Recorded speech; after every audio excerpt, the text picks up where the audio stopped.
الرحمن الرحيم. إن شاء الله مواصلة لمادة اختراعات رياضية.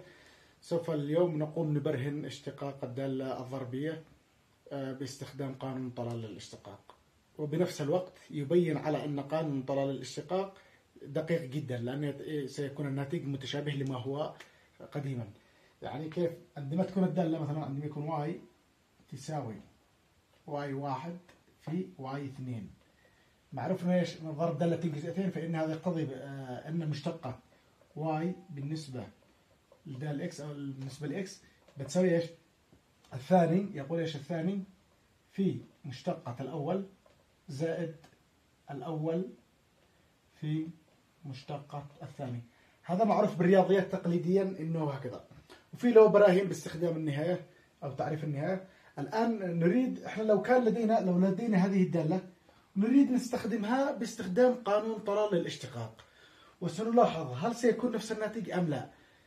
وإن شاء الله في يومين سنأتي مثلا عند الدالة الكسرية والدالة الضربية والأسية واللوغاريتمية وما إلى ذلك، وسنلاحظ أن هنا قانون طلال يستخدم لجميع أشكال الدوال بنفس الفكرة، والناتج يكون نفس ما هو كان تقليديا تماما. نلاحظ نستخدم طلال بس بشكل عام. عندما يكون معنا دالة، هذه دالة مضروبة في دالة تعتبر من الدوال المركبة يعني عندنا، وبالتالي نستخدم طلال بالصيغة الثانية. معروف ان عندنا الاشتقاق، احنا قلنا ايش؟ ان مشتقة واي بالنسبة لاكس يساوي ايش؟ مجموع دي من ار يساوي واحد الى ان تاج. وكذلك ايش معانا صيغه اخرى نفسها، او يساوي كذلك ايش؟ انه يساوي مجموع ار يساوي من واحد الى ان التاج ابو خطين متوازيين ار. هذا دائما قررنا نستخدمه ايش؟ عندما تكون الدوال مركبه، يعني فيها تركيبات كثير جدا، واذا كان لم تكن مركبه ممكن نستخدم هذا القانون، وقد تكلمنا عن هذه القوانين سابقا في فيديوهات، فيمكنكم الرجوع الى ذلك في القناه. الآن مثلا نوصل هذا الشيء، هذا القانون بنفسه يقول إيش؟ يساوي معامل طلال بالصيغة الثانية أو خطين، معامل طلال بالصيغة الثانية لآر في مشتقة لوغاريتم واي، مشتقة لوغاريتم واي بالنسبة لآر. معامل الطلال الثاني احنا كما ذكرنا بالصيغة الثانية، يعني تلاحظوا انه يقول ايش؟ هو يساوي الدالة في مضروب طلال اللوغاريتم مرفوع طلال عندما اي يساوي واحد على الواي ليست موجودة، نشكل على ايش؟ لوغاريتم ار، لوغاريتم ار. هذا بالنسبة ايش؟ الار في مضروب معناه ايش؟ مشتقة لوغاريتم واي ار. الآن نقوم بالتطبيق بيساوي الدالة كم هي نفسها اللي هي ايش؟ واي واحد في واي اثنين. معانا هنا ايش؟ الار كم معانا؟ أنا دالة واحدة، ما فيش معانا أس 2 3 4 5، معانا ايش؟ على أساس واحد، ومضروب طلال الواحد معناته ايش؟ هذا نكرره واحد مرة واحدة فقط، الذي ايش؟ لوغاريتم واي واحد مرفوع، وهذا واي واحد مرفوع معناته الدالة ومرفوعها، معنا الدالة فقط أما الأس لا يوجد. إذا ممكن نستعيض بواي واحد نفسه إيش؟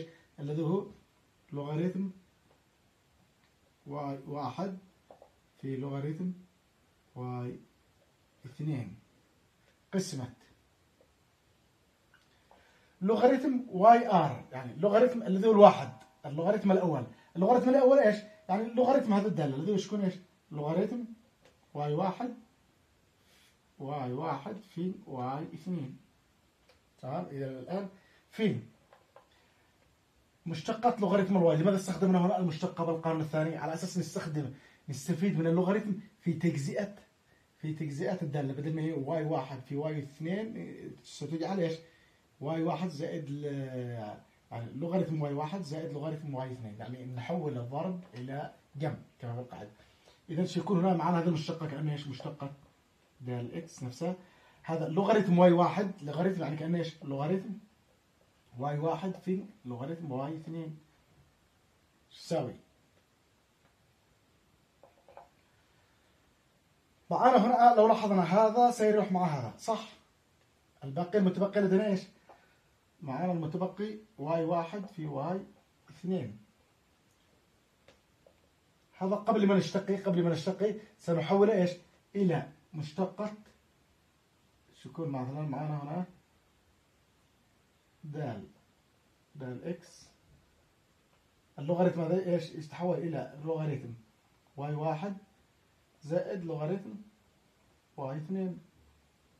اللوغاريتم عملية الضرب ممكن تتحول ايش؟ إلى لوغاريتم واي واحد زائد لوغاريتم واي اثنين نفسه.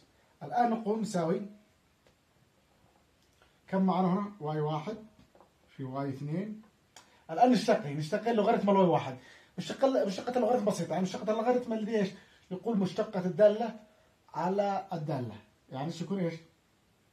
في واي واحد مشتقة واي واحد على ايش؟ واي واحد زائد مشتقة واي اثنين ذو مشتقة واي اثنين على واي اثنين بتساوي. الآن ندرج لهنا شو يكون ايش؟ واي واحد في واي اثنين في مشتقة الأول على الأول زائد لما ندخل هون القسطاني شو يكون ايش؟ واي واحد واي اثنين مشتقة واي اثنين على واي اثنين. نفس تلاحظ ان واي اثنين ستروح مع واي اثنين، مع واي واحد ستروح ايش؟ مع واي واحد. إذا الناتج كم سيكون معنا هنا؟ سيكون معنا واي اثنين في مشتقات الأول زائد واي واحد في مشتقات ايش؟ الثاني. وهذا نهاية درسنا نفسه بالكامل، يعني طلع معنا الدالة الثانية مشتقة الأول زائد الدالة الأولى الجزئية في مشتقة الثاني في مشتقات الثاني. وبالتالي ايش؟ لو كانت لدينا دالة بهذا الناحية من هذا النوع واستخدمنا اشتقاق طلال للدوال سيكون الناتج نفس ما يكون في ايش؟ الصيغة الذي متعارف لدينا، وهذا دليل على صحة قانون طلال 100%. هذا نهاية درسنا لهذا اليوم وشكرا.